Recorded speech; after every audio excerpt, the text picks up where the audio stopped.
In this video, I'm going to break down the new property cooling measure that was just announced by the government. Now, sellers of private homes will have to pay higher sales stamp duty or SSD rates between 4% and 16% if they sell a residential property less than 4 years after the date of purchase. If you sell a property within 1 year of buying it, you pay 16% of the sale price as SSD. 2 years of buying it, you pay 12%. 3 years of buying it, you pay 8%. And 4 years of buying it, you pay 4%. The SSD doesn't apply if you sell from the 5th year onwards. And this SSD will be calculated from exercise date to exercise date. So for example, if you exercise the option to purchase or OTP before 4th of July 2025, but it is sold on or after 4th of July 2025, then the relevant SSD rate will apply. Note that this is not applicable for HDB, where you will still have to fulfill your MOP before selling the flat in the resale market. This SSD is actually not new, and in fact, they are just rolling back to how they were back before early 2017. And of course, this was announced just before midnight to prevent people panic buying flats. At first glance, you might think, what's the big deal? Basically, just pushing the waiting time by 1 year, right? Well, it seems like this is a targeted effort to reduce the number of subsale for private properties. So, subsale is basically selling the flat before the unit is completed. So basically, people who have a substantial amount of money can go buy a condo during launch where they usually get a discount from the developer, right? Not necessarily because they needed a house, but they just wanted to profit by selling the unit before construction was even completed.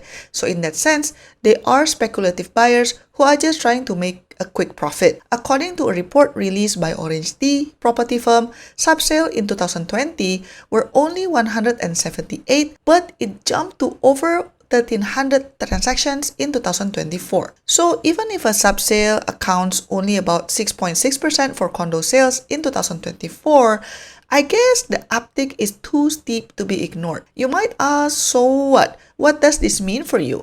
First, we could see less speculative buying and fewer subsale transactions. With longer periods before you can flip a property for profit, more buyers will be in the owner-occupier category. Speculative buyers, for example, those trying to buy at steep discounts at launch and then sell before the temporary occupancy permit, might drop out of the picture if they have to hold for longer. Second, it will give better chances for buyers who wants to buy a condo directly from the developer during launch for own stay instead of just to immediately flip without even ever spending the night there.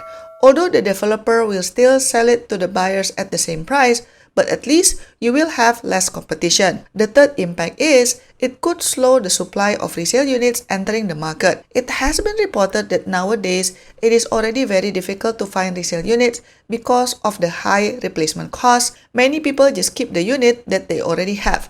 But with this SSD rule, some speculative buyers might then change their strategy from immediate flipping to keeping it to be rented out instead.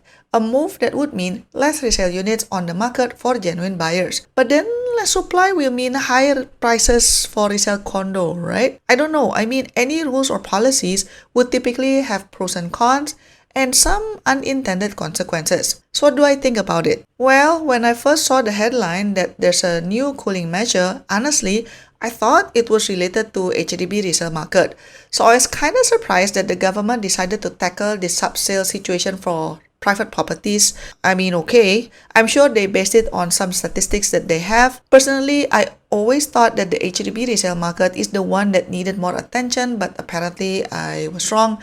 I mean, who knows? Maybe there's another set of cooling measures for HDB just waiting to be announced. We'll see. About this SSD rule rollback, well, it's difficult for me to see how this will have a big impact. I mean, it is only 1 year change. For speculative buyers who are rich enough to invest in condo flipping, I think their wallet should be able to hold on to the flat for another year.